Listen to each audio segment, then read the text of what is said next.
The sudden death of General Basha had left Muguland in turmoil. And into this chaos stepped General Abdul Muhammad, a man known more for his diplomatic acumen than for any appetite for power. Seen by many as a placeholder, Jejelomo Abdul Muhammad nevertheless carried the weight of the nation's hopes on his shoulders. He was a man who said the right things, who promised to heal the wounds inflicted by his predecessor, and who committed himself to reversing the wrongs of the past. From his first day in power, General Jejelomo Abdul Muhammad made it clear that his tenure would be different. He spoke of unity, of reconciliation, and most importantly, of returning Muguland to civilian rule. "We have suffered long enough," he declared in his first address to the nation. "Our people deserve peace, and our country deserves to be led by the will of its citizens, not the force of arms." But words were not enough, actions were required, and Jejelomo Abdul Muhammad knew that the most significant action he could take was to release Chief Bisola, the presumed winner of the annulled election and the symbol of the democracy movement. The general's decision to release Bisola was not just a gesture of goodwill. It was a necessary step toward healing a nation scarred by years of oppression. "The time has come," General Jejelomo Abdul Muhammad told his advisors in a private meeting. "Chief Bisola must be freed. His imprisonment is a wound that must be healed if we are to move forward as a nation." The day of Chief Bisola's release was meant to be a day of triumph, a moment of vindication for all those who had fought and sacrificed for democracy. After years of imprisonment, Bisola was transferred from his remote prison cell to a government residence in Buja Citadel. Here, in the heart of Muguland's power, he was to meet with the American envoy, a gesture meant to signal Muguland's return to the international community and the dawn of a new era. The meeting was held in a grand yet discreet room with tall windows that allowed the soft light of the late afternoon to filter in, casting a warm glow over the ornate furniture.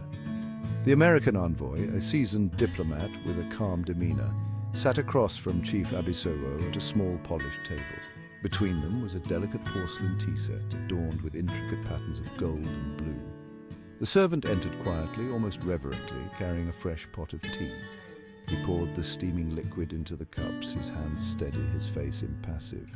Bisola, weary from years of imprisonment but filled with cautious optimism, reached for his cup, his fingers brushing the cool porcelain.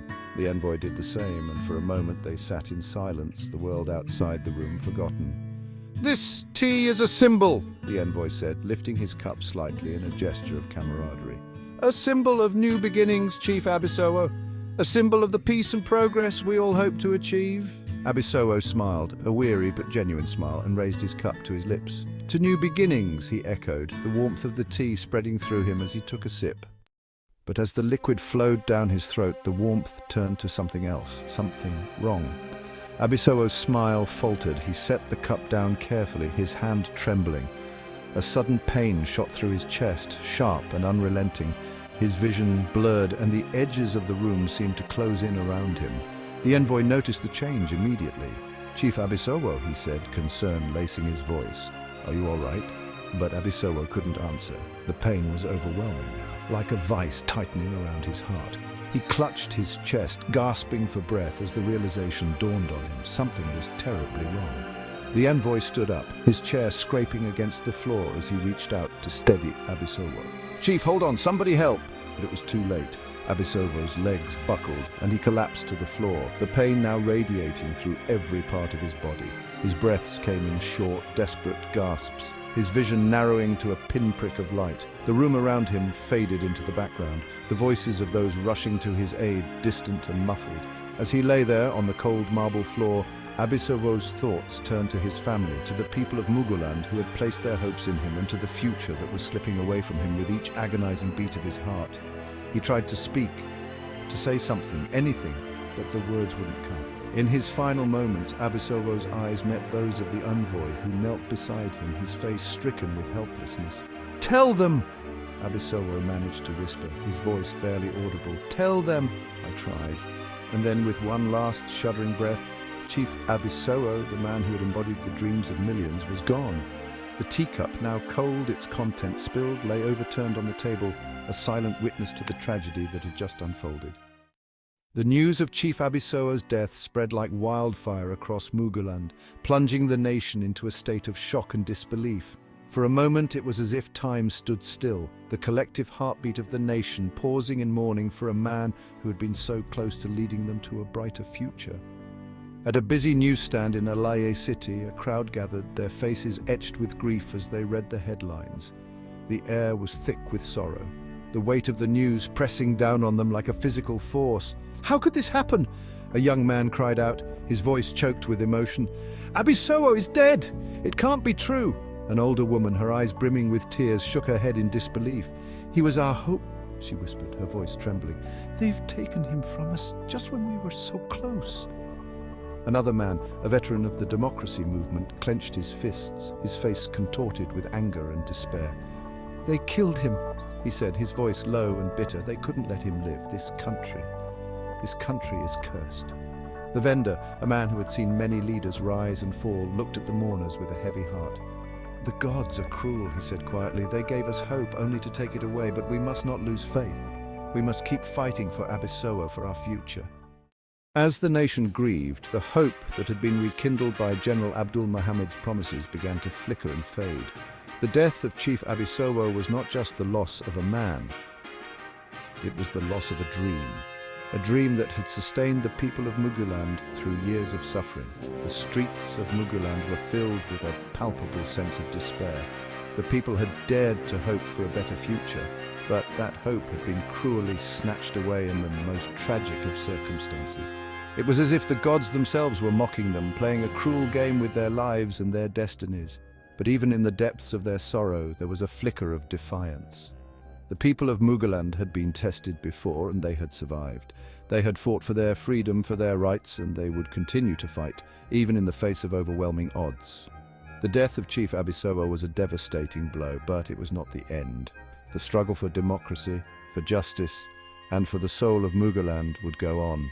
And though the road ahead was uncertain, the people knew that they could not give up. For Abisoa, for their children, and for the future of their nation, they would continue to fight, no matter what cruel twists of fate lay ahead.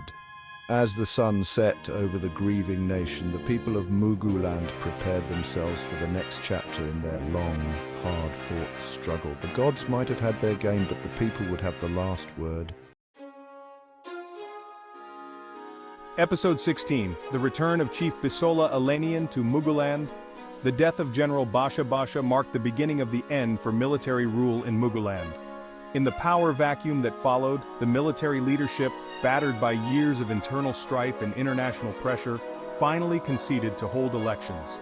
The tides of history were turning, and the once impervious military junta began its reluctant march toward democracy. This shift signaled to Bisola Eleniyan and his fellow Nakamud agitators that the time had come to return to Muguland and reap the rewards of their long struggle. The decision to return. In exile, Bisola and his fellow Nakamud leaders had fought tirelessly for the return of democracy. Now, with the military's announcement, they knew their moment had arrived. In a dimly lit London hotel room, Bisola sat with his closest allies, the core of the Nakamud movement. The announcement of elections had electrified them, but it also brought with it the realization that the fight was far from over. "We've fought for this moment," Bisola began, his voice filled with conviction. "Now that the military is stepping down, it's time for us to return home and take our place in the new Muguland." The room buzzed with agreement, but there was also an undercurrent of tension. The landscape in Muguland had changed during their years in exile, and new alliances had formed. "What about General Ibra?" one of the leaders asked, referring to the former military leader who had been jailed by Basha on trumped-up charges of plotting a coup. "He's a Yorubawa, and the military might use him to keep a hold on power." Bisola nodded. "Ibora's position is complex. He was imprisoned by Basha, almost executed before Basha ate the Lebanese apple, and now he's positioning himself as a candidate for the presidency. But remember, the Yorubawas are demanding that the next president be one of their own. After Abisoa's election was annulled, they feel it's their right." The intrigue behind General Ibra's rise. General Ibra, a Yorubawa man with a storied past, had once ruled Muguland as a military leader. However, his fortunes had taken a dramatic turn when General Basha, fearing his influence and potential threat to his own power, imprisoned him on false charges of plotting a coup. Ibora's imprisonment was supposed to end with his execution, But fate intervened. Basha Basha's sudden death spared Ibora's life, and his release from prison set the stage for one of the most remarkable comebacks in Muguland's political history. The Yorubawas, still reeling from the annulment of Chief Abisowo's election victory, were determined that the next president should come from their ranks. The scars of that betrayal were deep, and they would settle for nothing less than a Yorubawa president. General Ibora, who had suffered under Basha Basha's tyranny, quickly became their preferred candidate, a man who had survived against all odds and who now seemed destined to lead the nation. Behind closed doors, military leaders and influential elites, recognizing Ibora's potential to unify the nation, began to rally around him. His journey from prison to a contender for the presidency was nothing short of a fairy tale, a story that captured the imagination of many in Muguland. But Ibora was no fool. He knew that he needed the support of key groups, particularly the Yorubawas, to secure the presidency. The selection of Bisola to run for governorship of Alaye City. As the political landscape took shape, the Yorubawa elders and influential leaders convened to decide their strategy.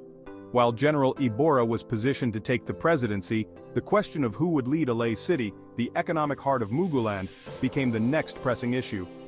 Many seasoned politicians who had maintained their influence even during the dark years of military rule saw themselves as natural candidates for the governorship of Alaye City. However, the elders recognized that the Nakamud agitators, particularly Bisola Eleniyan, had played a crucial role in the fight for democracy. Despite being in exile, Bisola had earned the respect of the Yorubawa through his unwavering support for the democracy movement. He had provided not just material support, but also the psychological and tactical leadership that had kept the movement alive. His generosity, his strategic brilliance, and his ability to inspire loyalty made him the ideal candidate to lead Alaye City in the new era. But the decision was not without controversy. Other candidates were more popular, and some argued, more deserving. Yet the elders understood the importance of rewarding loyalty and sacrifice. In a final meeting at the home of one of the most respected Yorubawa elders, the decision was made. Bisola has given everything to this cause, the elder said, his voice heavy with authority. He has fought for us, bled for us, and now it is time for us to stand behind him. He will lead Alaye City, and through him, we will ensure that the legacy of our struggle is honored. The intrigue behind Bisola's selection. The decision to support Bisola was communicated to General Ibora, who, despite his own ambitions, and while he is a member of a rival party to Chief Eleniyan's party, recognized the importance of maintaining unity among the Yorubawa.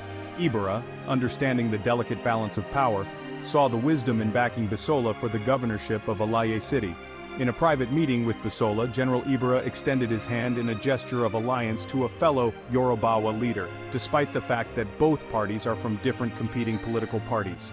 General Ibora will be carrying the presidential flag for the Democratic People's Party, DPP, while Chief Bisola Eleniyan will be carrying the governorship banner of the Agodongo People's Party, APP. Alaye City is yours, Bisola, Ibora said, his voice measured and strategic.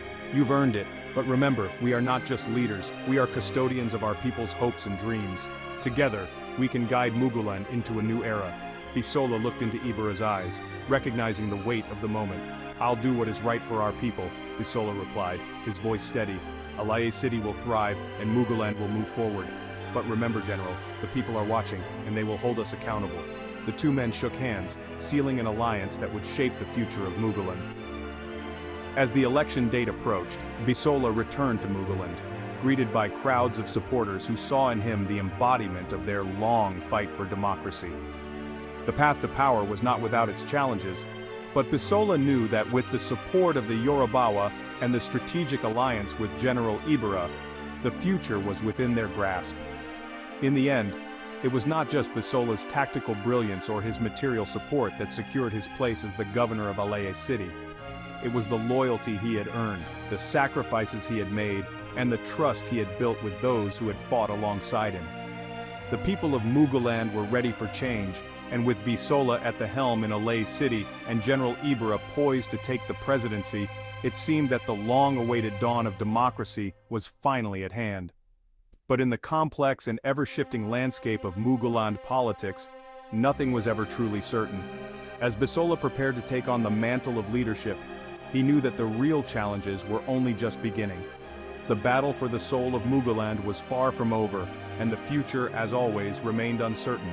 Bisola Eleniyan's return to Muguland marked the culmination of years of strategic planning, relentless ambition, and an unyielding commitment to securing his place in the country's future. After years in exile, where he had amassed considerable wealth and influence, Bisola stepped back onto Mugulander soil with a clear objective: to claim the governorship of Alaye City-State, the most prosperous state in Muguland, and to cement his position as a key figure in the nation's political landscape. The triumphant return to Alaye City. When Bisola arrived at the airport, it was a scene carefully orchestrated to project power and confidence.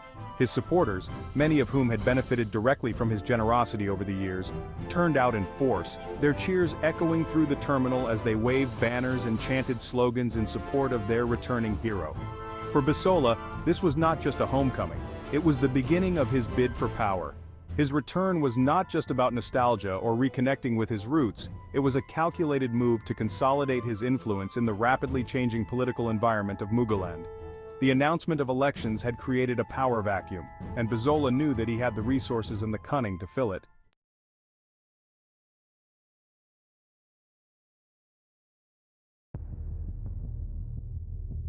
Episode 17, Legend of the Bullion Van. As the election day approached, Bisola's campaign strategy shifted into high gear. Central to this strategy was the now legendary Bullion Van operation, a move that would become infamous in Mugulander political lore. On the eve of the election, a convoy of heavily armored bulletproof bullion vans, escorted by an armed security detail, made their way through the streets of Alaye City under the cover of night. Inside these vans were vast sums of money, meticulously prepared for distribution to key players across the political spectrum. This was Bisola's ultimate gambit, an overwhelming show of financial power designed to ensure his victory. The cash was distributed with military precision. Campaign agents across Alaye City, from the most loyal to those on the fringes of Bisola's support, were generously compensated to ensure they worked tirelessly on election day. But Bisola's reach extended further. He knew that in Muguland, loyalty could be bought, and he made sure to extend his largesse to opposition agents, election observers, and even electoral officers. The scale of this operation was unprecedented, turning what could have been a tight race into a decisive victory for Bisola. The streets buzzed with whispers of the Bullion Van, and the sheer audacity of the operation left an indelible mark on Mugulander politics. It was clear to all that Bisola was not merely participating in an election, he was orchestrating a takeover. The path to power. Bisola's use of wealth to secure influence was a masterclass in Mugulander politics. He understood that power in Muguland was not just about popular support. It was about controlling the levers of the electoral process. With the backing of key Yorubawa elders and his strategic deployment of resources, Bisola ensured that his path to the governorship was all but guaranteed. The Yorubawa elders, recognizing Bisola's crucial role in the Nakamud struggle, decided to support him despite the presence of more popular candidates. His return from exile was seen as a powerful symbol of resilience and commitment to the Yorubawa cause, particularly in the wake of the annulled election that had denied one of their own, Chief Abisowo, the presidency. In private meetings with these elders, Bisola was reassured of their support. "You have sacrificed much for us, Bisola," one elder remarked. "Now it is time for us to stand with you. Alaye City will be yours, and with you at the helm, the Yorubawa legacy will be secured." Securing the win. As election day dawned, Alaye City was abuzz with anticipation. The atmosphere was charged, and the stakes could not have been higher. Bisola's campaign agents, now flush with cash from the Bullion Van operation, worked tirelessly to ensure that every vote was counted in his favor. The opposition, weakened by internal divisions and strategically outmaneuvered by Bisola's financial power, struggled to mount a credible challenge. When the votes were tallied, the results were clear. Bisola Eleniyan had won the governorship of Alaye City-State by a landslide. His victory was not just a personal triumph, it was a statement of his dominance in Mugulander politics. The wealth and influence he had carefully cultivated over the years had paid off, securing him the most powerful governorship in the country. But Chief Bisola's victory in Alaye City was only part of the story. On a national level, General Ibara, the former military leader who had been imprisoned by General Basha Basha on trumped-up charges, had also secured a historic victory, winning the presidency of Muguland on the platform of another party. The Yorubawa, who had felt betrayed by the annulment of Chief Abisowo's election, now saw one of their own ascend to the highest office in the land. Ibora's rise from a prison cell to the presidency was a tale of redemption, a symbol of the Yorubawa's resilience and determination.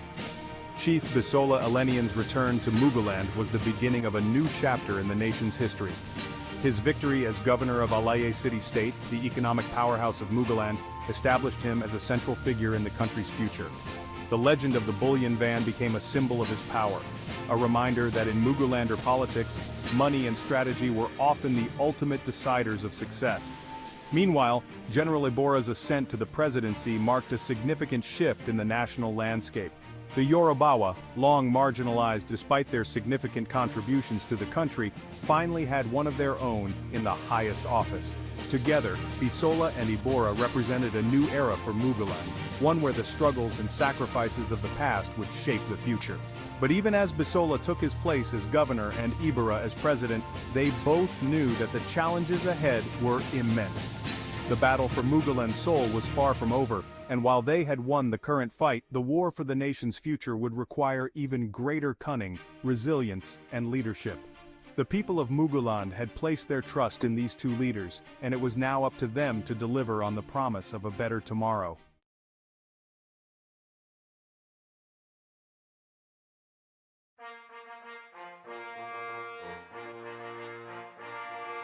Episode 18, Governor of the Golden City. Bisola Eleniyan's tenure as the governor of Alaye City, the Golden City, was a period of both remarkable achievements and whispered accusations of corruption.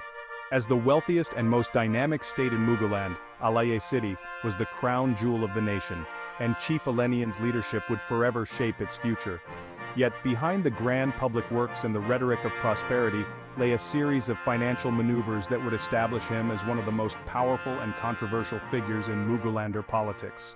Ascension to the governorship.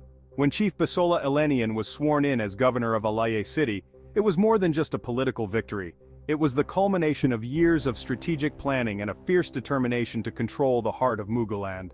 His inaugural speech was a masterstroke of populism and ambition.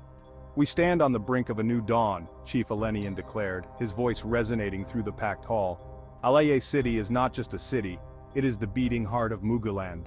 And under my watch, it will beat stronger, brighter, and louder than ever before." The crowd erupted in applause, but even as they cheered, those closest to Chief Eleniyan knew that his plans went far beyond public works and infrastructure projects. Behind the scenes, he was already laying the groundwork for a financial empire that would fund his ambitions and secure his position not just as a governor, but as a kingmaker on the national stage. The creation of Omega Siphon Collection Platform. One of Chief Eleniyan's most ingenious and controversial moves was the creation of Omega Siphon. In a private meeting with his closest advisors, he outlined the plan that would revolutionize revenue collection in Alaye City and quietly line his own pockets, and that of fellow insiders in the process. "I want something foolproof," Chief Eleniyan said, pacing the room as he spoke. "A system that makes sure every mugra, the official currency of Muguland that belongs to this state, finds its way into our coffers. But more than that, I want a piece of every transaction. If we're going to rebuild Alaye City, we need to make sure the funds are there, and that Omega Siphon gets its fair share." His advisors exchanged glances, knowing exactly what he meant. It was an open secret that Omega Siphon, the tech-driven financial services company that would handle all revenue collection for the state, was his creation. But no one could trace it back to him, not officially. "We'll build it by importing smart, IT-savvy Mugulander diaspora for lucrative contract jobs. They will work under our control right here at the Secretariat, and we will set up the ownership offshore," one of his advisors suggested. "A shell company that ties back to Omega Siphon but keeps your name clean." Chief Eleniyan nodded, a smile playing on his lips. "Perfect. And let's make sure the licensing deal is ironclad. 10% of all collections. It doesn't sound like much, but when you're dealing with billions every month." The enormity of the scheme dawned on the room. Omega Siphon would handle everything. Taxes, levies, fees, fines, and in return, Chief Eleniyan would collect a percentage of every transaction. Legally, it was airtight. Ethically, it was murky at best. But that didn't concern Chief Eleniyan or his team of highly cerebral operators. By the time Omega Siphon was fully operational, Alaye City was raking in more revenue than ever before. Publicly, Chief Eleniyan was lauded for his innovation. Privately, his fortune grew with every passing day. The Ijikuje construction conspiracy. But Chief Eleniyan's ambitions didn't stop at Omega Siphon. Recognizing the vast sums of money flowing into infrastructure projects, he orchestrated the creation of a construction company, Ijikuje Construction International, that would become the state's go-to contractor. The company, carefully distanced from him through a series of cutouts, was awarded the lion's share of government contracts. At a high-stakes dinner with potential investors, Chief Eleniyan laid out his vision. Alaye City needs to grow, he said, raising his glass. And growth requires roads, bridges, buildings. It requires infrastructure. But we're not just talking about pouring concrete, we're talking about building the future, and I want all of you to be a part of that. One of the investors leaned in, his interest piqued. And who's going to handle all this work? The state? Chief Eleniyan chuckled, shaking his head. No, my friend, we are. This company we're putting together, it's going to be the engine that drives Alaye City's growth. And believe me, it's going to be profitable, for all of us. The contracts were signed and the projects began. Roads, bridges, and skyscrapers sprang up across Alaye City, all bearing the mark of Chief Eleniyan's influence. The Ijikuje Construction Company earned billions, and its success was reflected in Chief Eleniyan's growing power. The Kowawol Bank explosion. Chief Eleniyan's financial empire wouldn't be complete without control over the banking sector. In a calculated move, he acquired a significant interest in Kowawol Bank, a mid-tier bank at the time, but through state and political patronage from his cronies in government, Chief Bisola helped the operators transform this small bank into a financial powerhouse. In a quiet meeting with the Kowawoli Bank's board, Chief Eleniyan laid down his terms. This bank is going to handle all state funds, he said, his tone brokering no argument. Not just for Alaye City, but for every state where our party holds power. I'll make sure of it. The board members nodded, aware that Chief Eleniyan's influence was the key to their bank's future success. As the official banker for multiple states, Kowawol Bank's deposits swelled and its profits soared. And with each profitable quarter, Chief Eleniyan's power grew. Allegations of corruption. Despite his carefully constructed empire, whispers of corruption began to surface. The press and opposition figures couldn't ignore the staggering sums of money linked to Chief Eleniyan's ventures, but every attempt to expose him was thwarted by his meticulous planning. At a press conference where journalists bombarded him with questions about Omega Siphon, Chief Eleniyan remained unflappable. Every penny collected by Omega Siphon goes to the state, he said with a confident smile. And as for these so-called allegations, let me be clear, the books are open. If anyone finds anything improper, they're welcome to bring it to my attention. One journalist pressed further, his voice tinged with skepticism. But Chief, isn't it true that Omega Siphon collects a percentage of the revenue? Who's profiting from that? Chief Eleniyan's smile never wavered. Omega Siphon is a service provider. It's paid for its work just like any other contractor. If you have evidence to the contrary, I suggest you present it. Otherwise, I would advise you to focus on the real story, how Alaye City is flourishing under my administration. The journalists exchanged glances, knowing they wouldn't get more out of him. Chief Eleniyan had constructed his defenses too well. Every inquiry, every investigation hit a dead end, leaving the anti-corruption agencies to wring their hands in frustration. Positioning as the Kingmaker. As Chief Eleniyan's second term as governor drew to a close, his influence extended far beyond Alaye City. With his wealth and political connections, he began to shape the future of Muguland itself. In a private meeting with party leaders, Chief Eleniyan laid out his vision for the country's leadership. "We've built something incredible here in Alaye City," he said, his voice steady. "But now it's time to take it to the national stage. We need leaders who understand what it takes to build, to innovate, to lead. And I know exactly who those leaders should be." The room was silent, all eyes on Chief Eleniyan. They knew what he was suggesting, that he, Bisola Eleniyan, would be the one to decide who would lead Muguland into the future. His word would be law, his decisions final. And so, as his governorship came to an end, Chief Eleniyan began to position himself not just as a former governor, but as the Kingmaker of Muguland, a man whose influence would shape the nation for years to come. Bisola Eleniyan's 2 terms as governor of Alaye City were a masterclass in the art of wielding power. Through Omega Siphon, his construction company, and his Kowawoli banking empire, Chief Eleniyan transformed Alaye City, modernizing its infrastructure and positioning it as a global hub. But behind the public achievements lay a financial empire built on cunning and careful manipulation. allowing him to accumulate immense wealth and influence while avoiding any direct accusations of corruption. As Chief Eleniyan left office, his legacy was both monumental and morally ambiguous. He was not just the governor of Alaya City, he was a kingmaker, a figure whose reach extended far beyond the Golden City. The story of Bisola Eleniyan was far from over, and the next chapter in his journey promised to be even more dramatic and consequential.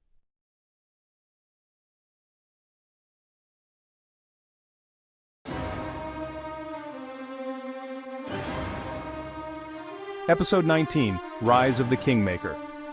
As Bisola Eleniyan's tenure as governor of Alaya City neared its end, he began to set his sights on a grander ambition. Alaya City had been a proving ground, a stage on which he had demonstrated his political acumen, his ability to wield power, and his knack for surviving the murky waters of Mugulander politics. But now, the stage wasn't big enough. Chief Eleniyan had his eyes on the Iron Throne in Buja Citadel, the ultimate seat of power in Muguland. To get there, he would need to become the kingmaker, first in Alaya City, then in the surrounding Yorubawa states, and eventually across the entire nation, establishing absolute rule in Alaya City. To position himself for this long-range vision, Chief Eleniyan knew that he first had to ensure his absolute dominance over Alaya City. Though his terms as governor were ending, he intended to maintain control over the city's political machinery. He understood that Alaya City was the key to his broader ambitions, and so he began to deploy a combination of ruthless tactics and strategic alliances to solidify his influence. Chief Eleniyan's strategy was twofold: the carrot and the stick. The carrot came in the form of immense patronage. He used his vast financial resources to reward loyalty and ensure that those who supported him remained deeply indebted to him. Contracts, government appointments, and lucrative business opportunities were handed out to allies, ensuring their continued allegiance. Those who played by his rules flourished, their businesses growing and their influence expanding. "Stay loyal to me," Chief Eleniyan would often say in private meetings, "and there's nothing you can't achieve in this city. Step out of line though, and you'll see how quickly fortunes can change." But while the carrot ensured loyalty, the stick ensured fear. Chief Eleniyan began to consolidate control over the Agbero, Alaya City's notorious motor park touts. These men, often dismissed as thugs, became one of his most potent weapons. Under his guidance, the Agberos were organized, trained, and honed into a formidable force capable of unleashing mayhem on his opponents at a moment's notice. In one particularly brutal episode, a rival political figure who dared to challenge Chief Eleniyan's authority found his campaign headquarters overrun by a mob of Agberos. Windows were smashed, cars were overturned, and the building was set on fire. The message was clear: Alaya City belonged to Chief Eleniyan, and any challenge to his rule would be met with swift and devastating consequences. "You want to play this game?" Chief Eleniyan had reportedly told the rival before the incident. "Understand that I hold all the cards. I can make you or break you with a single call." The Agberos weren't the only tool in Chief Eleniyan's arsenal. He also exerted significant control over Alaya City's market women. These women, who ran the bustling markets that were the lifeblood of the city, were organized under powerful associations. Chief Eleniyan understood that the markets were not just economic centers but also hubs of political power. By providing them with protection and financial support, he ensured their loyalty. In return, they became an extension of his political will, mobilizing support for his candidates during elections and exerting pressure on local politicians to align with his agenda.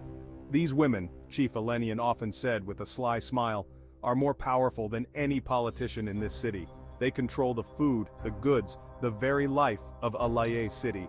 Keep them on your side, and you'll never lose." Expanding influence in the Yorubawa states. With Alaya City firmly under his control, Chief Eleniyan began to extend his influence to the neighboring Yorubawa states in the southwest. His strategy was similar to the one he had used in Alaya City, deploying a mix of patronage and intimidation to bend the political landscape to his will. Chief Eleniyan carefully selected candidates for governorships and key political offices in these states, ensuring that they were either loyal to him or sufficiently compromised that they would follow his lead. Through his financial empire, he funded their campaigns, provided strategic advice, and, when necessary, dispatched his Agbero enforcers to ensure that dissent was crushed. During one private meeting with a governor in a neighboring Yorubawa state, Chief Eleniyan laid out his vision for the region. "We can't afford to be divided," he said, leaning in as he spoke. "The North and the East, they have their own plans. But if we control the southwest, we control the heart of Muguland, and if we control the heart, we control the whole body. The governor, realizing the power that Chief Eleniyan wielded, nodded in agreement. You have my support, Chief. Together, we'll make sure the Yorubawa states are united and powerful. Chief Eleniyan's influence began to spread like a web across the southwest. Political figures who aligned with him found themselves propelled to positions of power, while those who resisted quickly found their careers and their lives falling apart, laying the building blocks for the road to Buja Citadel. But Chief Eleniyan's ambitions didn't stop at the Yorubawa states. He knew that to truly capture the Iron Throne in Buja Citadel, he would need to extend his influence across the entire nation. This meant forging alliances with powerful figures in the north and the east, regions with their own complex political dynamics and deep-seated rivalries. To do this, Chief Eleniyan began to position himself as a unifying figure, a kingmaker who could bring together the disparate factions of Muguland. He initiated secret meetings with northern emirs, powerful businessmen and political leaders from the east, carefully crafting a network of alliances that would support his ultimate bid for the presidency. In one such meeting, held in a secluded villa outside Buja Citadel, Chief Eleniyan laid out his vision to a group of northern power brokers. The North has always been strong, he said, his voice calm and measured, but strength without unity is weakness. I can bring the South to the table, Alay City, the Southwest, even parts of the East. Together we can build a coalition that will be unstoppable. One of the emirs, a man with decades of political experience, regarded Chief Eleniyan with a calculating gaze. And what do you want in return, Chief? The presidency? Chief Eleniyan smiled, a slow, deliberate smile. When the time is right, yes, but for now, I want to ensure that the right people are in place. The right governors, the right senators, the right ministers. You help me with that, and I'll help you with whatever you need. The emirs exchanged glances, understanding the magnitude of what was being proposed. Chief Eleniyan wasn't just a governor, he was positioning himself to be the most powerful man in Muguland, the one who decided who would rule and who would fall. Bisola Eleniyan's journey from governor of Alay City to Kingmaker of Muguland was marked by a ruthless determination to control the political landscape at every level. Through a combination of strategic patronage, brutal enforcement, and shrewd alliances, Chief Eleniyan secured his rule over Alay City, extended his influence across the Yorubawa states, and began to lay the groundwork for his ultimate goal, the Iron Throne in Buja Citadel. His ability to wield power was unmatched, and those who dared to oppose him quickly learned the cost of defiance. Yet even as he consolidated his power, Chief Eleniyan knew that the road to the presidency would be long and fraught with danger. But with each move, each alliance, and each victory, he inched closer to his goal, proving that in the game of Mugulander politics, he was the ultimate player. The stage was set for the next phase of his journey, a phase that would see him take on the role of kingmaker and eventually, the role of king. The story of Bisola Eleniyan was far from over, and the next chapter promised to be even more dramatic and consequential.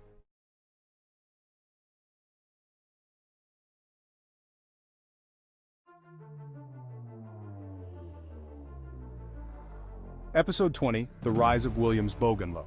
The political landscape of Alay City had always been treacherous, but under the rule of Bisola Eleniyan, it became something darker, more dangerous. As Chief Eleniyan consolidated his power, he began to see every challenger not just as an opponent, but as a threat to the very empire he had painstakingly built.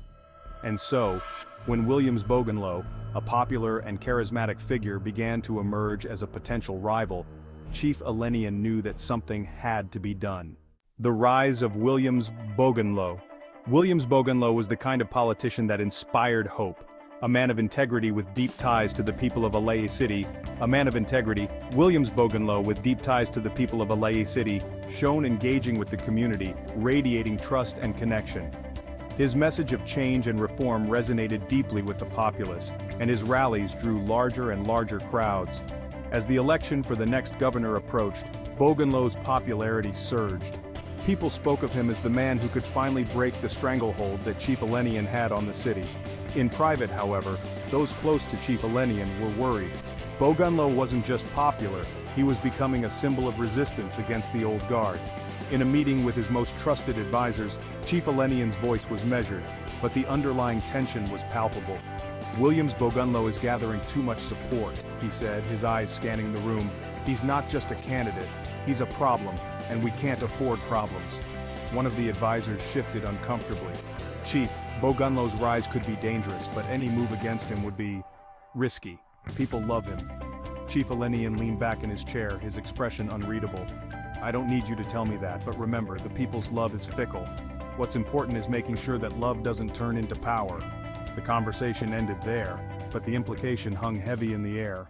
The assassination of Williams Bogunlo. In the weeks leading up to the election, tensions in Aleye City reached a boiling point.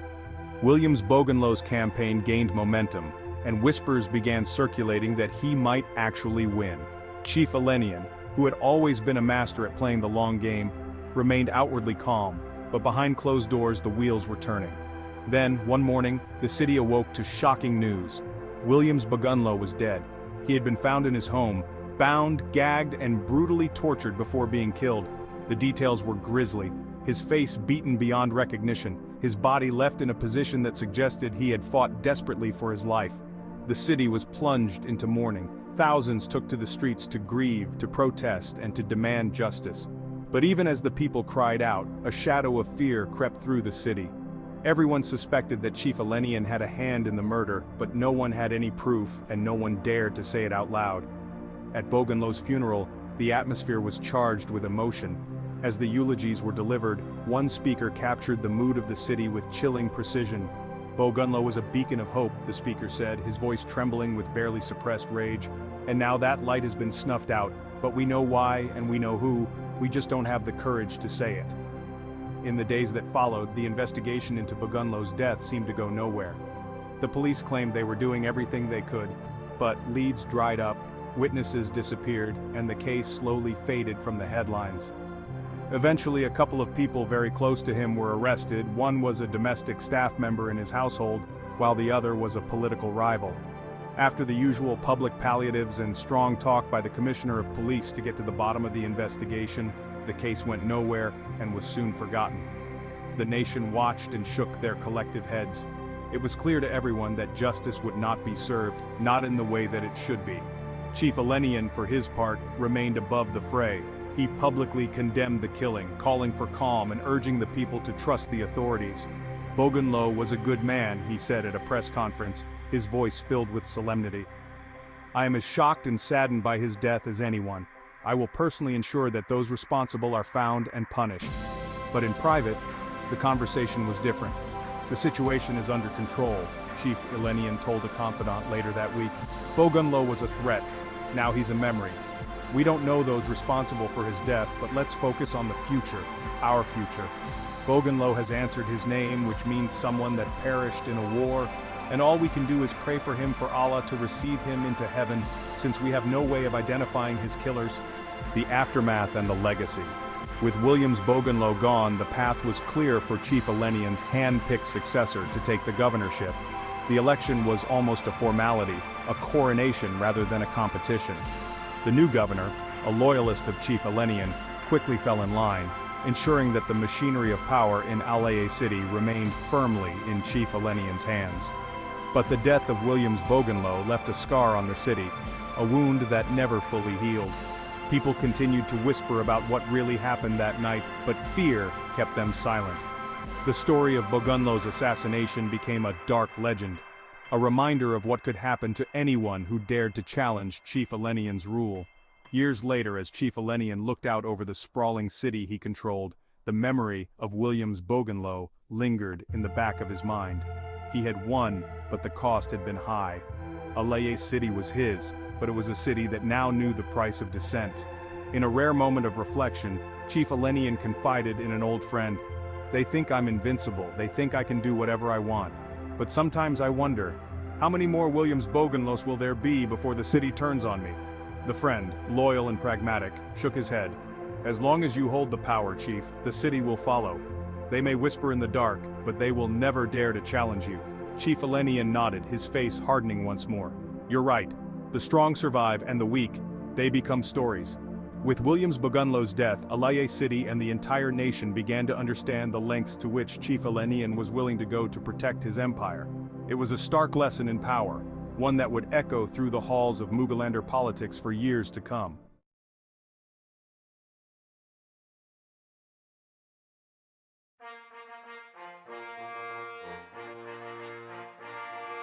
Bisola Eleniyan's command over Alaye City was unchallenged, but his ambitions extended far beyond the borders of the Golden City. With his eyes set on the Iron Throne in Buja Citadel, Chief Eleniyan masterminded the formation of a powerful coalition to topple the ruling party. Central to this plan was an alliance with General Ahmed Bubusko, a man with deep roots in the north, and the mass appeal needed to sway the nation. General Ahmed Bubusko had run for the presidency of Muguland 4 times, each time facing crushing defeat. Despite his popularity among the Awasas in the northern parts of Muguland, Bubusko's previous campaigns faltered due to his inability to secure critical support from other regions.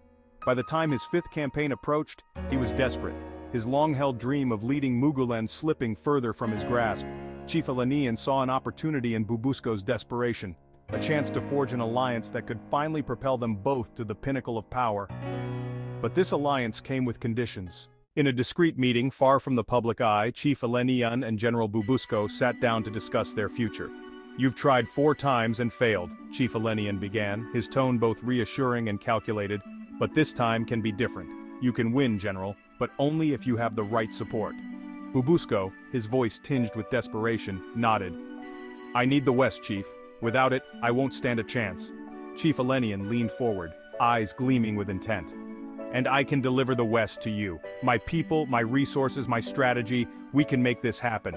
We will stand by you to ensure you win, but I want something in return."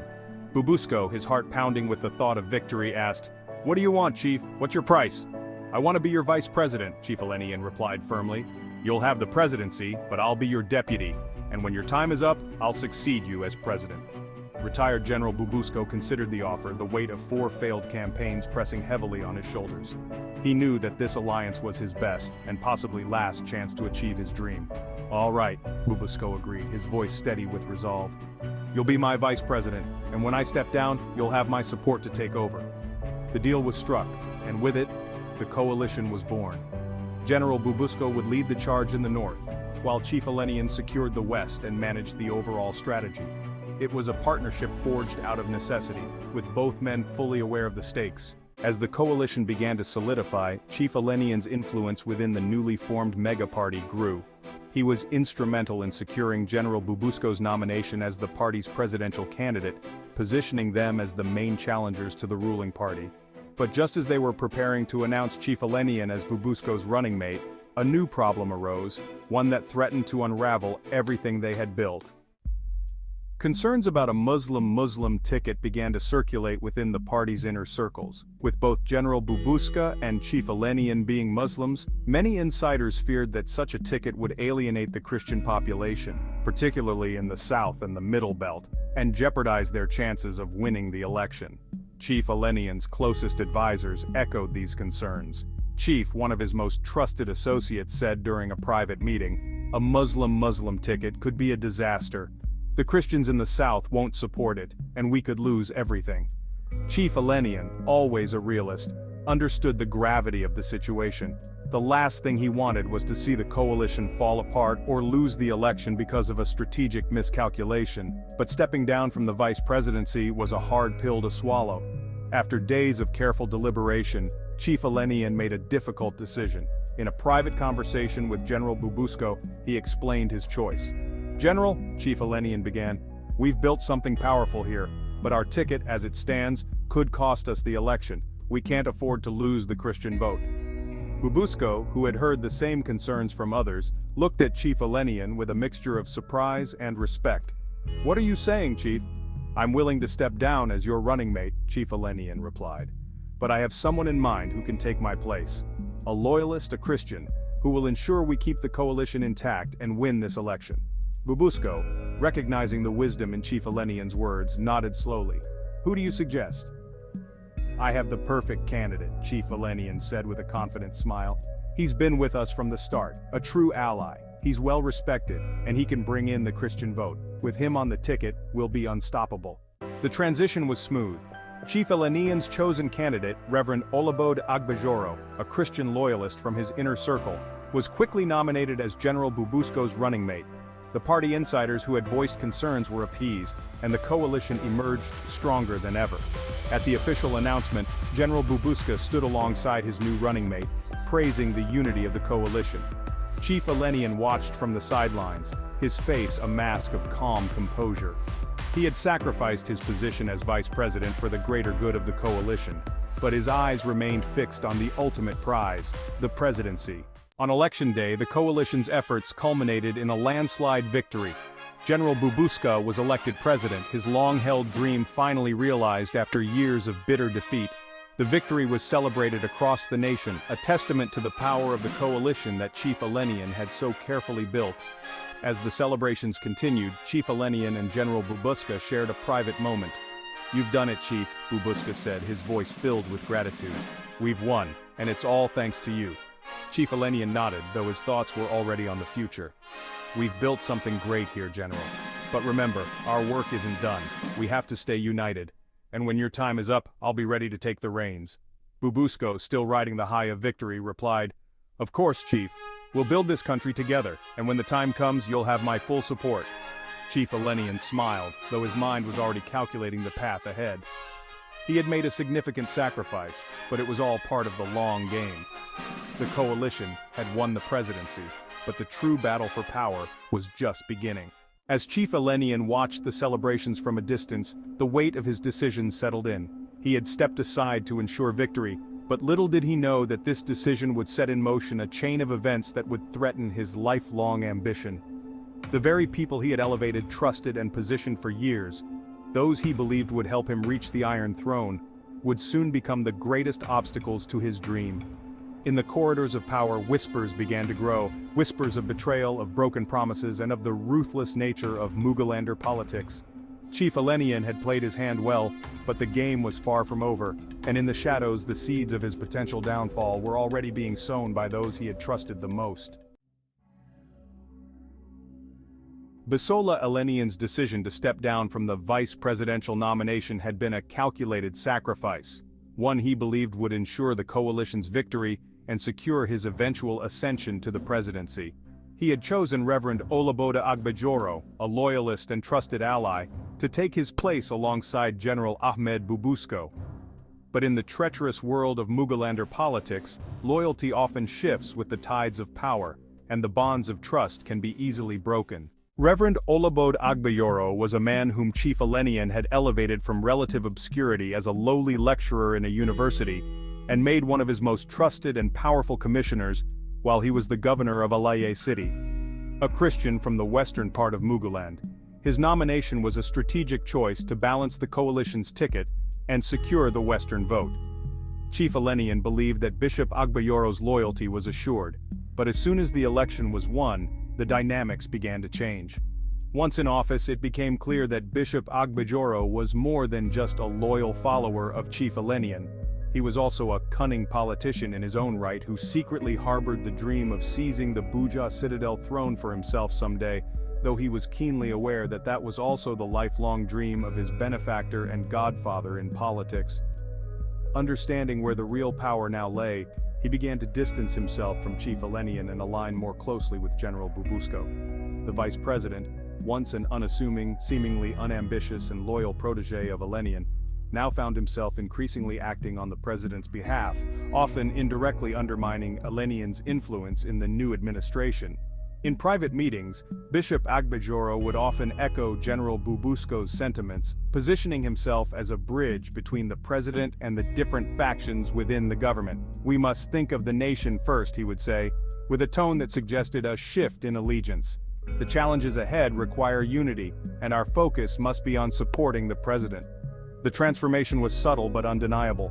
What started as mere deference grew into a complete realignment. Bishop Agbejoro, who owed his rise to Chief Eleniyan, now saw his future tied more closely to General Bubusko, the man in power. Chief Eleniyan, once at the center of the coalition, found himself increasingly sidelined by the very person he had helped elevate. As if the betrayal by Bishop Agbejoro weren't enough, Chief Eleniyan soon discovered that other key figures from his inner circle were also turning against him. A group of former governors from Alaye City and other Yorubawa statesmen who had risen to power with Eleniyan's help and street credibility with the Agberos and market women and local leaders, began to align themselves with General Bubusko. These men, once his most loyal lieutenants, now saw an opportunity to cement their own influence by siding with the new president. in closed-door meetings, far from Chief Eleniyan's ears, these former protégés began to consolidate their power in Buja Citadel. They realized that the new president with his growing influence could offer them greater opportunities than Eleniyan ever could. Slowly, they began to exclude Eleniyan from the decision-making process, bonding with General Bubuska and squeezing their former mentor out of the center of power. They stopped frequenting the Lair of the Lion in Alay City, as the famous mansion of Chief Eleniyan is now referred to by all and sundry.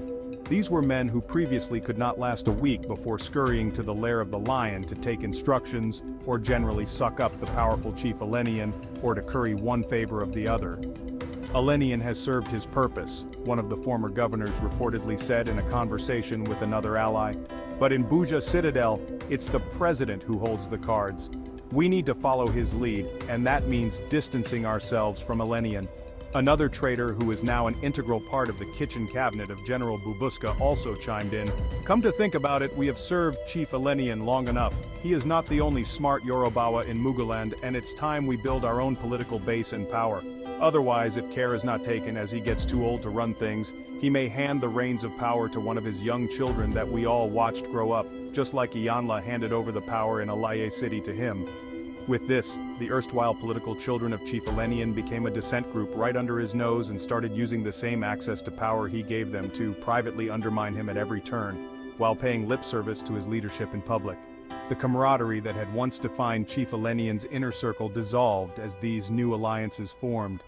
The men who had once been Eleniyan's closest allies were now the ones pushing him aside, eager to take advantage of the new power dynamics in Buja Citadel. Sidelined from power. As these new power structures solidified, Chief Eleniyan found himself increasingly isolated. The power-sharing agreements he had anticipated never came to fruition. His recommendations for key political appointments were frequently dismissed, and his influence over the new government rapidly waned. Ministers, advisors, and agency heads, who should have been his picks, were instead chosen by those who had now aligned themselves with General Bubuska and Bishop Agbajoro. In some particularly humiliating incidents, Chief Eleniyan's suggestions or recommendations for vital ministerial positions were flatly rejected. "The president has other plans," came the terse response. Even some of his own protégés who expected him to get them appointments were only able to get appointed by going through the vice president, who now has the ears of General Bubuska. It was a clear signal that his once dominant influence was now diminished in the new administration. As the months passed, Chief Eleniyan's frustrations grew. The very people he had helped rise to power were now the ones undermining him. The betrayal was not just a personal slight, it was a complete dismantling of the political empire he had spent years building. The ominous realization. As Chief Eleniyan reflected on the unfolding events, the bitter truth became inescapable. The sacrifices he had made, the alliances he had forged, and the trust he had placed in his inner circle had all backfired. The very people he had groomed to help him reach the pinnacle of power were now blocking his path. In the shadows of his once grand ambitions, Chief Eleniyan realized that his political future was no longer in his control. The betrayal was not just a setback, it was a potential end to everything he had worked for. His life's work, his meticulously planned ascent to the Iron Throne, was now under threat from those he had trusted the most. As the lights of Buja Citadel flickered in the distance, Chief Eleniyan could only watch as his influence crumbled, his dreams slipping further from his grasp. The Kingmaker, once so sure of his destiny, now stood on the brink of political oblivion, betrayed by the very men he had once called his own. Little did he know that the struggle to regain what was lost would push him to the very limits of his cunning and resolve, and that the battle for Muguland's Iron Throne was far from over. The game had changed, but Chief Eleniyan was not yet defeated. The question now was not whether he would fight back, but how far he was willing to go to reclaim what he perceived to be his destiny. The Kingmaker's Dilemma. Bisola Eleniyan, the master strategist who had orchestrated the rise of General Ahmed Bubuska to the presidency, found himself at a crossroads. Betrayed by those he had once trusted, sidelined by the very administration he had helped bring to power, and faced with the choice of either declaring all-out political war or maintaining his public image as the godfather behind the throne, Chief Eleniyan weighed his options carefully. Weighing the consequences. The allure of political retribution was strong. Chief Eleniyan could easily rally his remaining loyalists and challenge the president openly. But the consequences of such a move were dangerous. The coalition was still fresh, the country was watching, and any sign of division could weaken their hold on power and embolden the opposition. Chief Eleniyan knew that an all-out war would be a high-risk gamble. The public saw him as the Kingmaker, the man who had brought the coalition to power. If he openly turned against the president, it could backfire, making him appear weak, desperate, or worse, irrelevant. His carefully crafted image as the power behind the throne would be shattered. In a private meeting with his remaining loyalists, an assembly of trusted advisors and key political figures who had stood by him through thick and thin, Chief Eleniyan laid out his thoughts. "We've been betrayed," he began, his voice steady but laced with the bitterness of recent events. "But we can't afford to be hasty. The people see me as the godfather, the man who put this administration in power. If I turn against them now, what does that say about my judgment? About my strength?" One of his closest confidants, a veteran politician who had been with Chief Eleniyan since his early days in Alaye City, spoke up. "Chief, the public still respects you. They still see you as the Kingmaker. If we play this right, we can turn this situation to our advantage. Keep supporting the president publicly, but prepare for your own rise in private." Chief Eleniyan nodded thoughtfully. The words resonated with him. If he could maintain the public perception that he was still the guiding force behind the administration, he could keep his influence alive while quietly planning his next move. The decision to support, rather than fight. After hours of discussion, Chief Eleniyan made his decision. He would continue to back the president publicly, presenting a united front to the world. In private, however, he would begin to lay the groundwork for his own eventual rise to power. "We'll play the long game," he said, his voice firm with resolve. "We'll let the world think that everything is going according to plan, that every decision made by the president is run by me first. We'll turn their disrespect into opportunities, and when the time is right, we'll strike." His loyalists nodded in agreement, understanding the wisdom in the strategy. Chief Eleniyan would not openly challenge the administration, but neither would he simply accept his marginalization. He would bide his time, all the while ensuring that the public continued to see him as the true power behind the throne. Chief Eleniyan turns his lemons into lemonade. Over the following months, Chief Eleniyan faced several instances where his influence was openly challenged by the president and the vice president. Yet, each time, he managed to turn these slights into opportunities to reinforce his image as the godfather of Muguland politics. One such incident occurred when Vice President Reverend Olabode Agbejoro publicly announced a major policy decision without consulting Chief Eleniyan, as used to be the case, a clear breach of protocol, and a deliberate attempt to diminish his influence. The media quickly picked up on the snub, speculating that Eleniyan's power was waning. Instead of reacting with anger, Chief Eleniyan took control of the narrative. He called a press conference in his opulent Macaulay mansion in Alaye City, surrounded by his loyalists. With a calm demeanor, he addressed the situation. "I am pleased to see that the administration is taking bold steps forward," he said, his tone measured and controlled. Vice President Agbejoro's initiative is a reflection of the strong team we have built. A team that is capable of making decisions that benefit our great nation. We may not always discuss every detail beforehand, but rest assured, we are all working towards the same goal. The media lapped it up. Instead of appearing as a sidelined figure, Chief Eleniyan's words reinforced the idea that he was still in control, guiding the administration from behind the scenes. The public perception was that the Godfather was still very much involved, even if not every decision was discussed publicly. In another instance, President Bubuska made a high-profile visit to a key Yorubawa state without inviting Chief Bisola Eleniyan, a clear breach of protocol given Eleniyan's influence in the region. Once again, the media speculated that this was a sign of Eleniyan's diminishing power. But instead of expressing outrage, Chief Eleniyan acted as if everything was under his control. He sent a statement to the press, praising the president's visit and expressing his full support for the administration's efforts to strengthen ties with the Yorubawa states. "I am fully behind the president's efforts to bring development and prosperity to our people," the statement read. This visit is part of our shared vision for Muguland, and I am proud to see it coming to fruition. Once again, Chief Eleniyan's response turned a potential humiliation into a reaffirmation of his role as the power behind the throne. The public saw a leader who was not concerned with petty slights, but who remained focused on the bigger picture, guiding the nation from the shadows. The long game activated. As time went on, Chief Eleniyan's strategy began to pay off. While he publicly supported the president, he quietly rebuilt his network, strengthening alliances with those who had remained loyal and reaching out to new potential allies.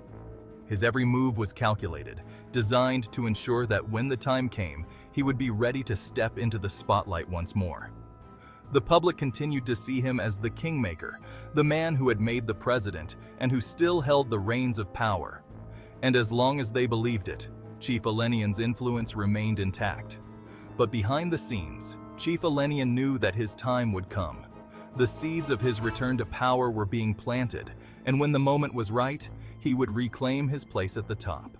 For now, he would play the role of the loyal supporter, but he knew that the real battle was yet to come. And when it did, he would be ready. The return to influence.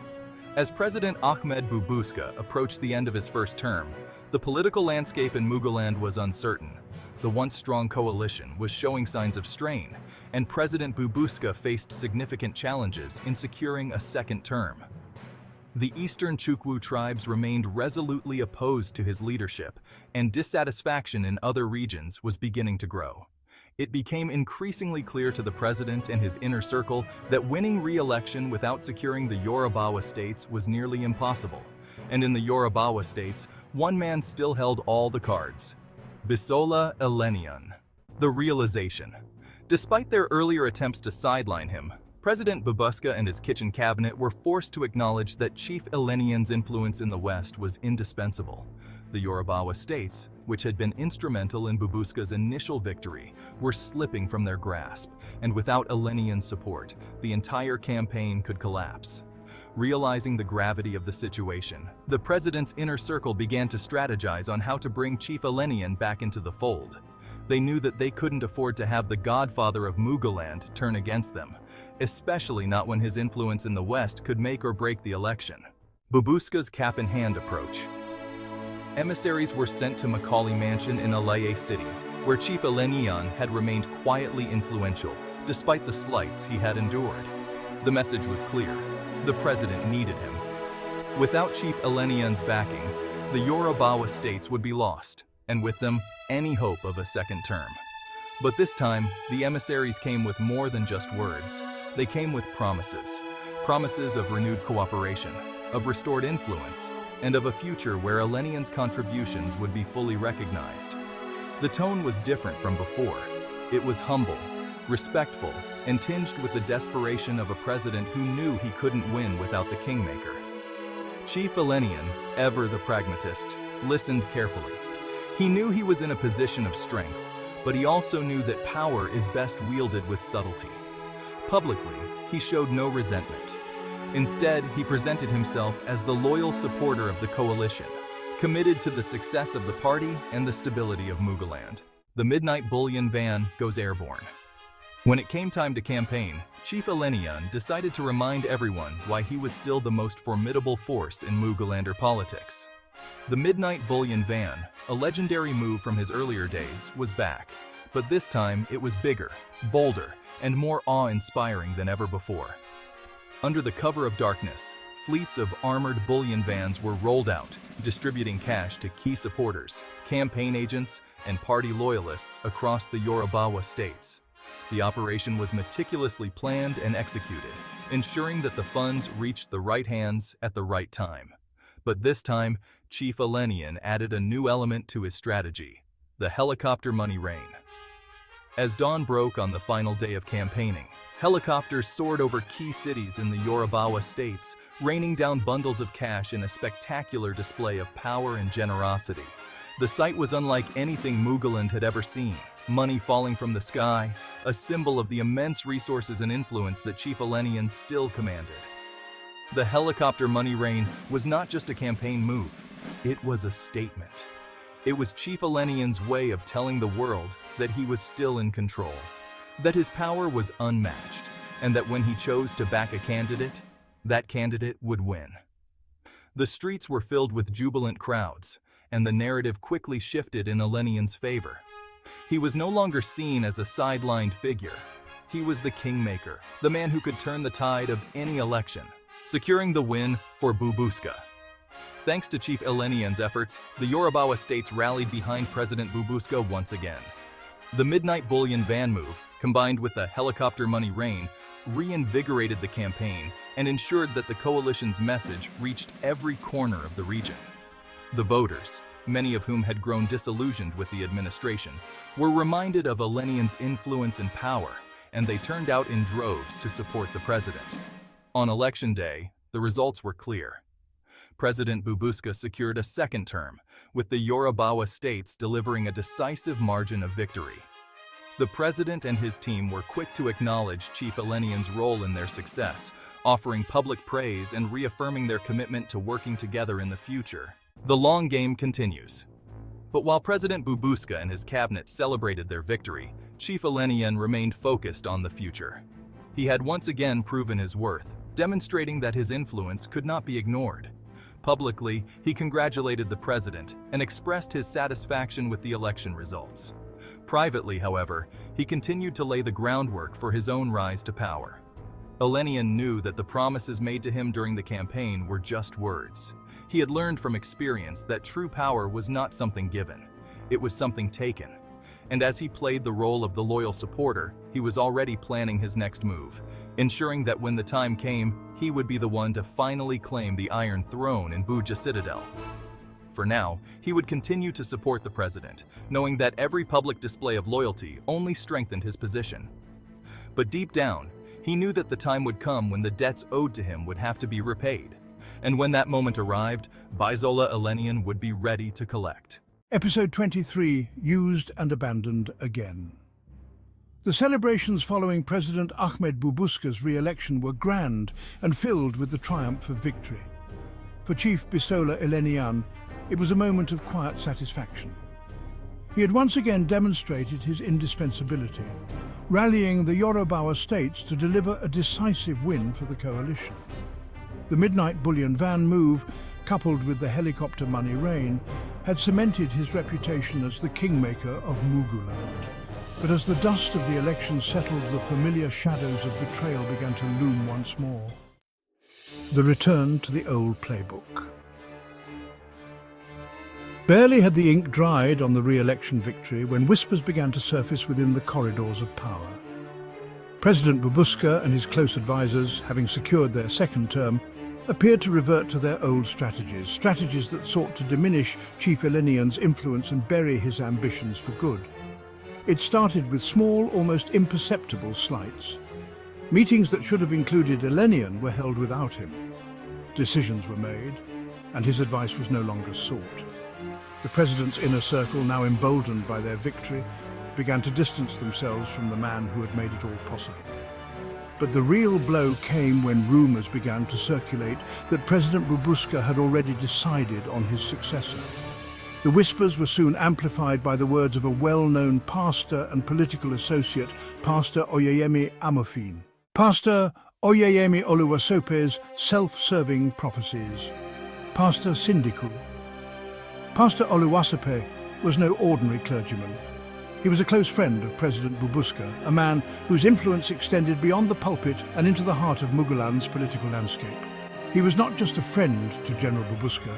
They were previously in the same party and had run for office unsuccessfully together before. As rumors of the president's intentions spread, Amofin took it upon himself to assure his congregation, and anyone else who would listen, that the decision had already been made both in heaven and in Buja Citadel.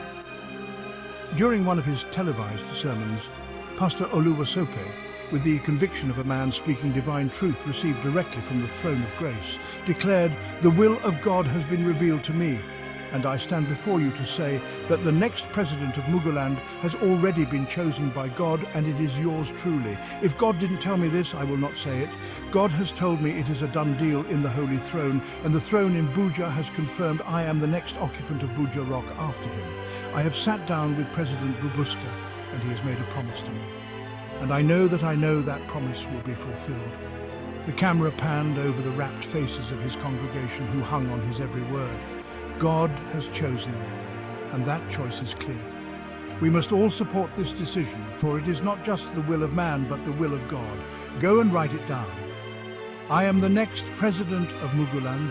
Bubuska is the 30th president. I will be number 31. As Pastor Sindiku Oluwasepe's words echoed across Muguland, the rumors solidified into a narrative. The whispers in political circles grew louder. President Bubuska had selected his successor, and it wasn't Chief Bisola Eleniyan. Instead, it was the very controversial pastor who came to national prominence decades ago with his televangelism program himself. A man who had now positioned himself as both a spiritual and political leader, claiming divine endorsement for his ambitions. Bisola Eleniyan's quiet anguish. Chief Eleniyan watched these developments unfold with a deep sense of betrayal. The man who had rallied the West, who had secured the coalition's victory, was once again being sidelined. The rumors of President Bubuska's decision, the public declarations by Pastor Oluwasepe, it was all too familiar, a replay of the very same betrayal he had endured before. One evening, as he sat in his luxurious Macaulay mansion, surrounded by a few of his most trusted allies, Chief Eleniyan turned on the television. The screen flickered to life, showing Pastor Oluwasepe addressing a large assembly of people in his huge church during his weekly live program.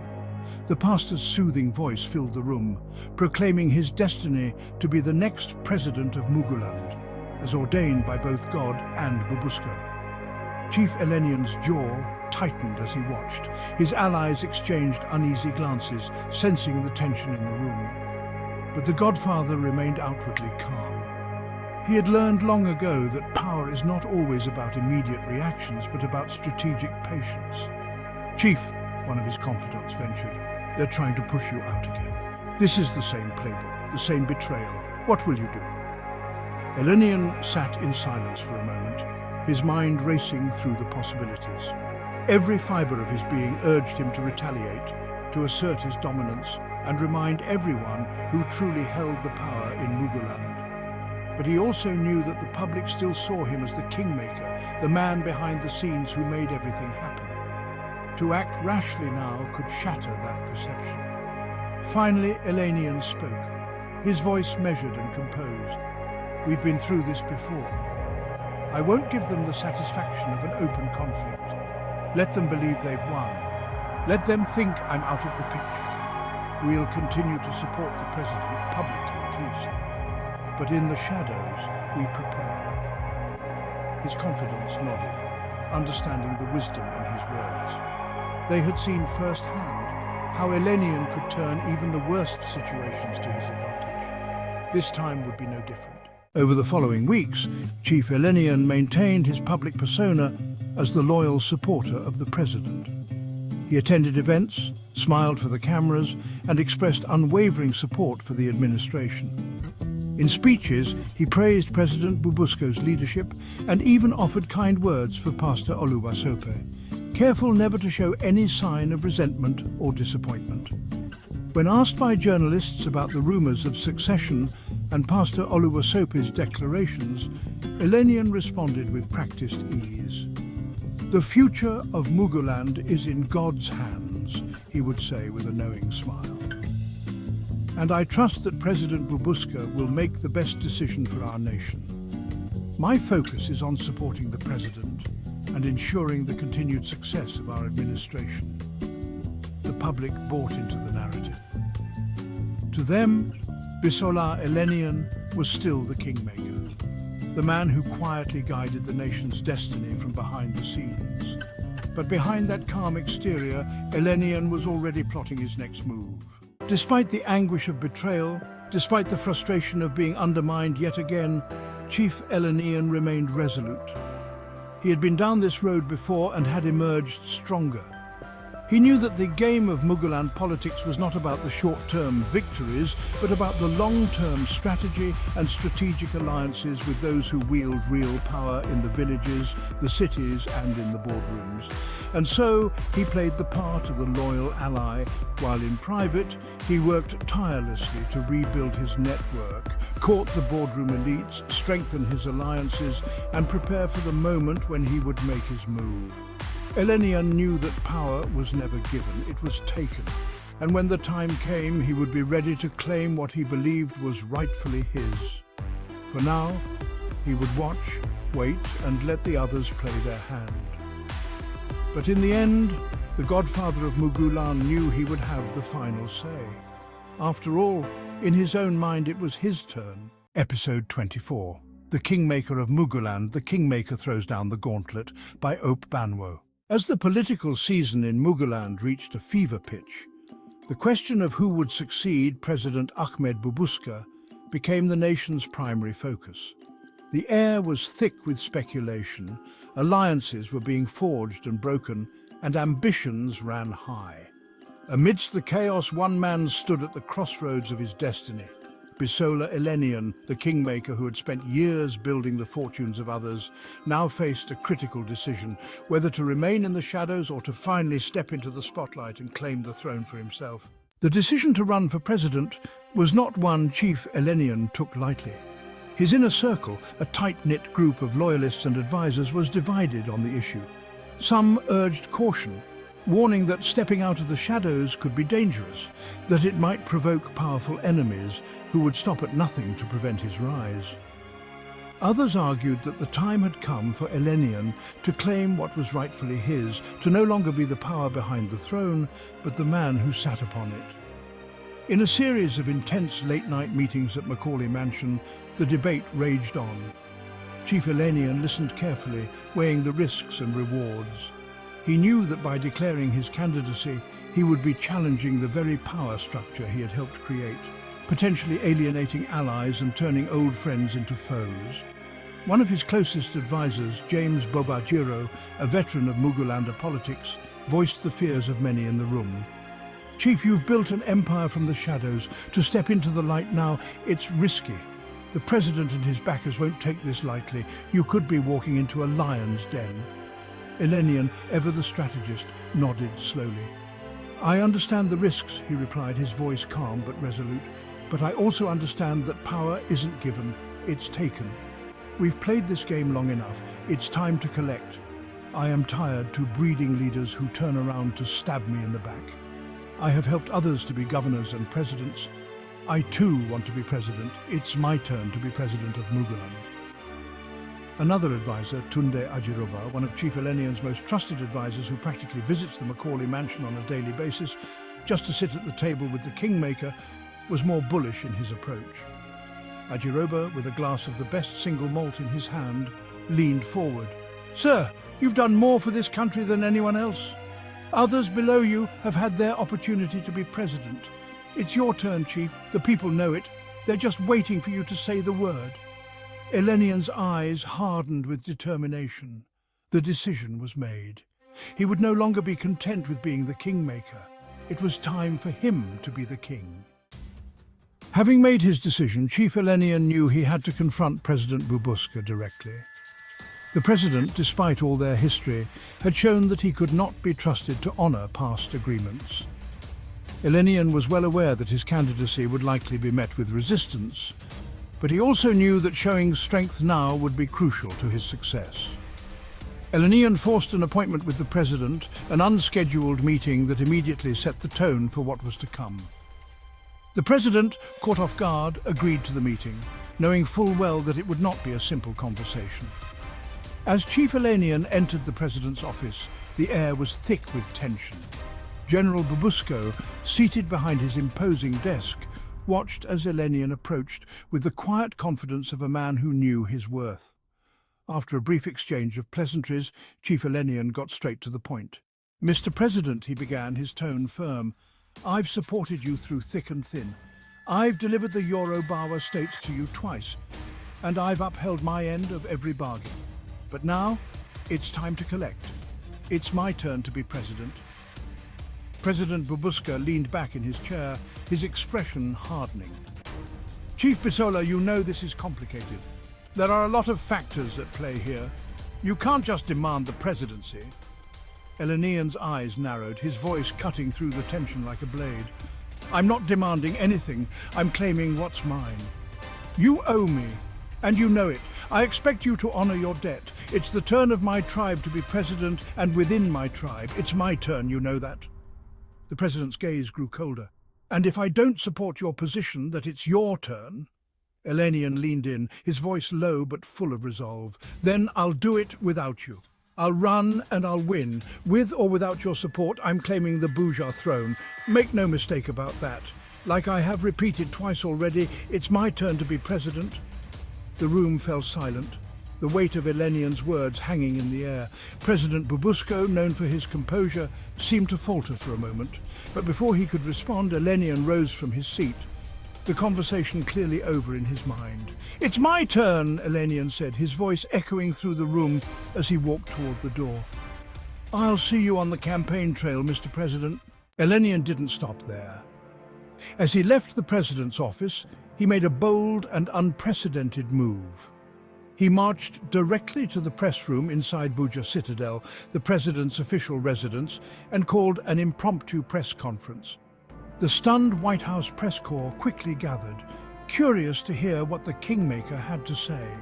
Standing at the podium, with the backdrop of the president's private press room behind him, and the official seal of the presidency of Muguland clearly visible at his back, Chief Eleniyan looked directly into the cameras and delivered a speech that would send shockwaves through Muguland. Ladies and gentlemen, he began, his voice strong and unwavering, for years I have worked tirelessly behind the scenes to ensure the stability and prosperity of our great nation. I have supported others, built coalitions, and delivered victories. But today, I stand before you to declare that it is my turn. I have groomed and empowered protégés for power for far too long. Now, I also want to be president of Muguland. The room buzzed with anticipation as Eleniyan continued. Therefore, I am officially announcing my candidacy for the presidency of Muguland. I believe in the future of this country, and I believe that with the right leadership we can achieve greatness. I am that leader. As I have just respectfully informed the president a few minutes ago, it's my turn. The boldness of his declaration, made right inside the president's own residence, was unprecedented. It was a clear message to the entire nation and to President Babuska that Chief Bisola Eleniyan was no longer content with being the power behind the throne. He was stepping into the light, ready to claim the throne for himself. The nation erupted in response to Eleniyan's announcement. Political commentators, journalists and citizens alike were stunned by the sheer audacity of his move. The phrase, "It's my turn," became an instant rallying cry, both for Eleniyan's supporters and his detractors. In the days that followed, the political landscape of Muguland shifted dramatically. Allies and enemies scrambled to reassess their positions, while the public, already on edge, was captivated by the unfolding drama. The Kingmaker had declared himself the king, and the nation watched with bated breath to see what would happen next. For Bisola Eleniyan, the decision to come out of the shadows and claim the throne was both a declaration of intent and a challenge to those who would stand in his way. He knew that the road ahead would be fraught with danger, but he was prepared to face whatever came his way. The time for making kings was over. Now it was time to be the king. Episode 25, Saul Rottweiler, the relentless fugitive journalist, gets triggered. As the drama surrounding Bisola Eleniyan's bold declaration to run for the presidency of Muguland unfolded, another figure watched with keen interest from afar. His name was Saul Rottweiler, a name that sent shivers down the spines of the powerful and the corrupt. Rottweiler was no ordinary journalist. He was a diaspora-based investigative reporter whose unyielding pursuit of the truth had earned him both acclaim and infamy. But beneath the accolades and the stories he had broken, there lay a darker, more personal story, one that had forced him into exile and shaped him into the relentless journalist he had become. The Japa of Rottweiler from Muguland. Saul Rottweiler's journey into exile was one marked by danger, defiance, and survival. Born and raised in Muguland, Rottweiler had always been drawn to the truth. From a young age, he had a nose for uncovering secrets and a fierce determination to expose them, no matter the cost. His early career in journalism was marked by a series of groundbreaking exposés that earned him both admiration and enemies. Corrupt leaders literally break out in sweat at the mention of his name in connection with any investigation, but it was his personal life that ultimately forced him to flee his homeland. In Muguland, where draconian laws against homosexuality were enforced with ruthless efficiency, Rottweiler's sexual orientation put him at grave risk. The government, eager to crack down on anything it deemed immoral or subversive, had begun targeting members of the LGBTQ+ community with increasing fervor. As a journalist known for his defiance of authority, Rottweiler was already a marked man. His homosexuality made him a target for both legal and extrajudicial persecution. The day of his escape was one he would never forget. A tip-off from a trusted friend alerted him to the fact that his name had appeared on a government list of individuals to be arrested under the country's harsh anti-gay laws. Knowing that arrest could mean life imprisonment or worse, Rottweiler had to make a quick and dangerous decision. He gathered what little he could carry and fled in the dead of night, navigating a series of safe houses and sympathetic contacts who helped him evade the authorities. His escape route took him through the dense jungles of Muguland's border regions and across treacherous rivers, with the ever-present threat of capture hanging over him like a shadow. Eventually, after days of grueling travel and near misses with border patrols, Rottweiler found refuge in the Central African Republic. Exhausted and traumatized, he was nonetheless determined to continue his work. The experience had only strengthened his resolve to hold those in power accountable. Life in exile. In exile, Rottweiler became even more prolific. With the safety of distance and the anonymity of the internet, he continued to publish hard-hitting investigative pieces that shook the foundations of power in Muguland. From his refuge in the Central African Republic, he uncovered corruption scandals, human rights abuses, and the dark underbelly of Mugulander politics. Rottweiler's work did not go unnoticed. His relentless pursuit of the truth earned him numerous awards for journalistic excellence, including the prestigious International Press Freedom Award and the Global Investigative Journalism Award. His reports were published by major news outlets around the world, and he quickly became a thorn in the side of Muguland's political elite. But despite the accolades, Rottweiler was a man who remained driven by something deeper than professional success.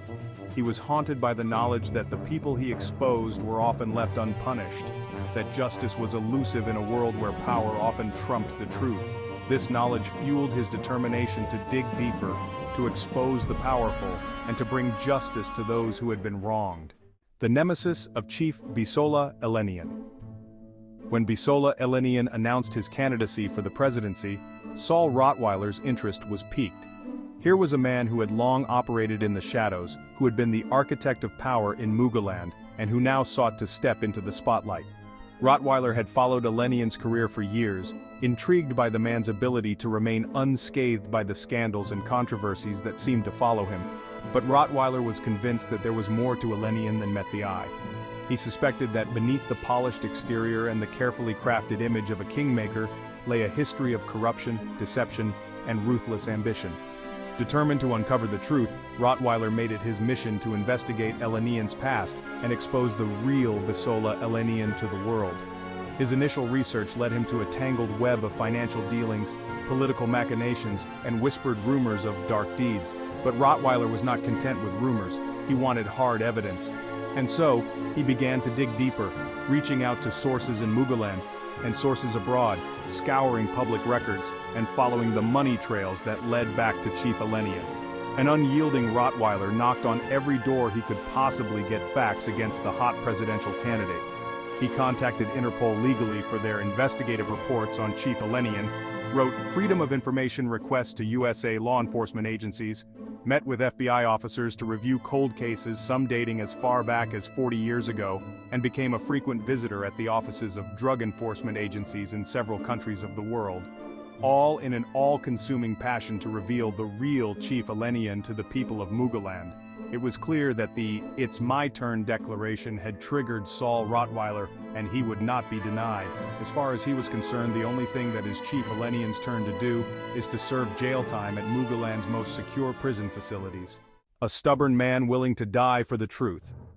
Rottweiler's work was not without risks. Even in exile, he was aware that powerful enemies were watching, waiting for an opportunity to silence him. But Rottweiler was unyielding. He had faced death before, and he was prepared to face it again if it meant uncovering the truth. His commitment to his craft was absolute. He was willing to die for it. In the Central African Republic, Saul Rottweiler lived a life of constant vigilance. He moved frequently, never staying in one place for too long, always aware that his enemies could strike at any moment. But despite the danger, he remained focused on his mission. The stakes were too high, and the truth too important to abandon. As the political season in Muguland heated up, Rottweiler knew that time was running out.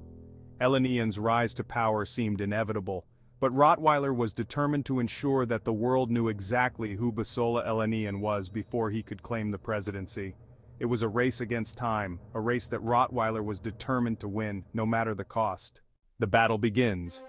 With his investigation gaining momentum, Rottweiler prepared to unleash his findings on the world. He knew that his revelations would cause shockwaves, that they would be met with denials, threats, and attempts to discredit him. But he was ready.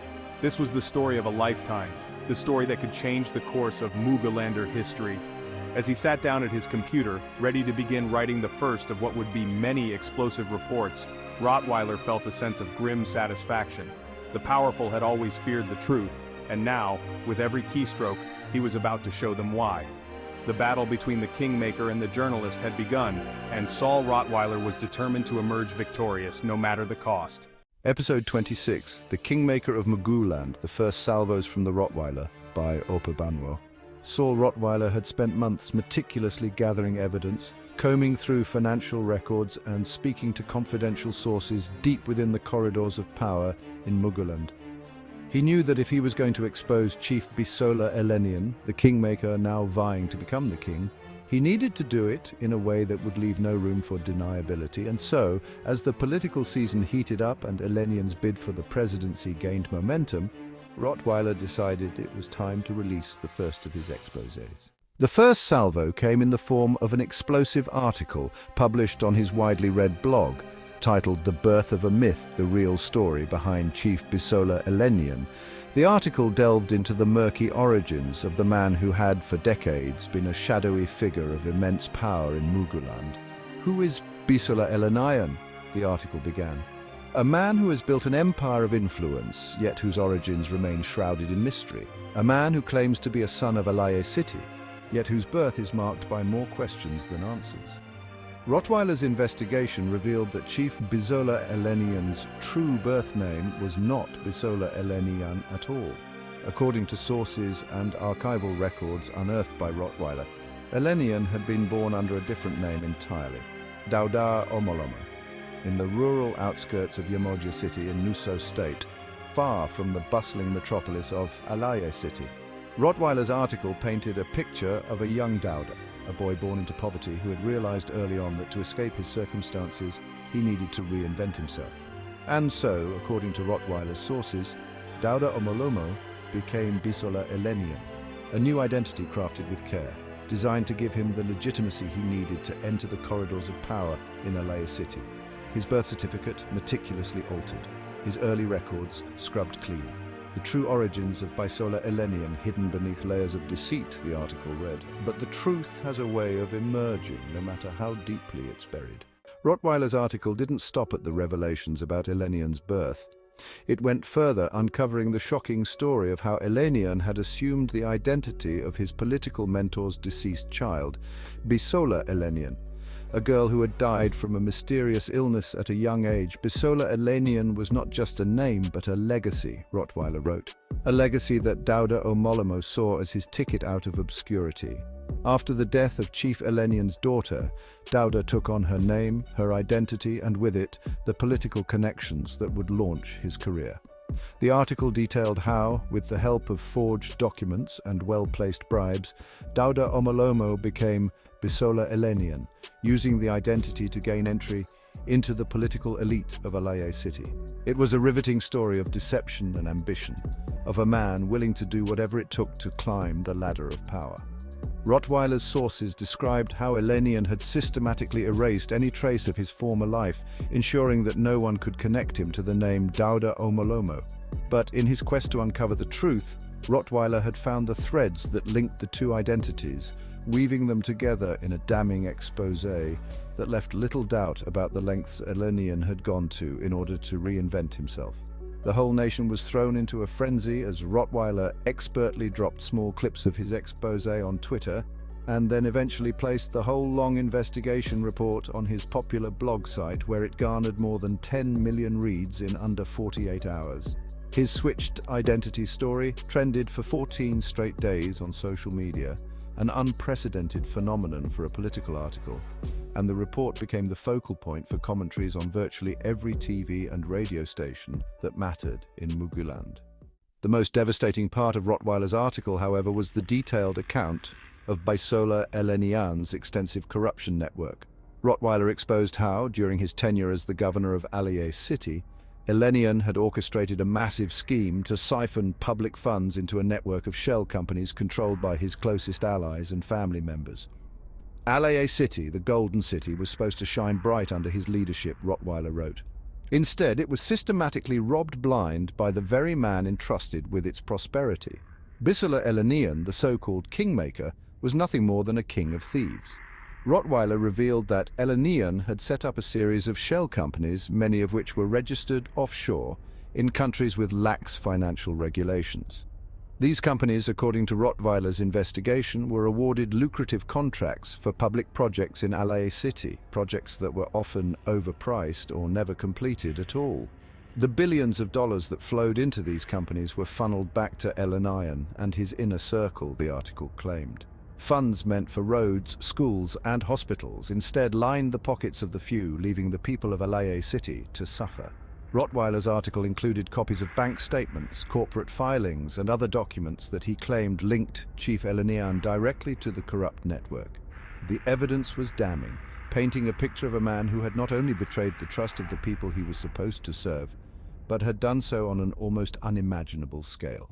The release of Rottweiler's article sent shockwaves through Muguland. The nation was gripped by the revelations, and the media picked up the story with fervor. Headlines screamed of Eleniyan's deception, his corruption, and his ruthless ambition. Political commentators debated the implications of the exposé, while Eleniyan's allies scrambled to control the damage. In Allié City, protests erupted as citizens, angered by the revelations of corruption, took to the streets to demand accountability. The phrase "King of Thieves" became a rallying cry, painted on placards and chanted by crowds. Despite the uproar, Bisola Eleniyan remained outwardly calm. He dismissed the article as the work of a disgruntled diaspora exile, a man who had always sought to undermine the stability of Muguland. But behind closed doors, Eleniyan knew that Rottweiler's exposé had struck a nerve. The truth had a way of cutting deeper than lies, and Eleniyan could feel the blade of Rottweiler's words slicing through the carefully constructed armor of his public image. As the nation reeled from the first salvos of Rottweiler's exposé, the question on everyone's mind was simple. What would come next? Rottweiler had promised more revelations, and the people of Muguland were waiting with bated breath to see what other secrets would be uncovered. For Bisola Eleniyan, the battle was just beginning. The Kingmaker, who had declared his intention to be king, now faced a challenge unlike any he had ever encountered. The Rottweiler had bared his teeth, and the bite was deep. How Eleniyan would respond and whether he could survive the onslaught remained to be seen. But one thing was certain. The race for the Buja Citadel throne had just become far more dangerous, and the stakes had never been higher.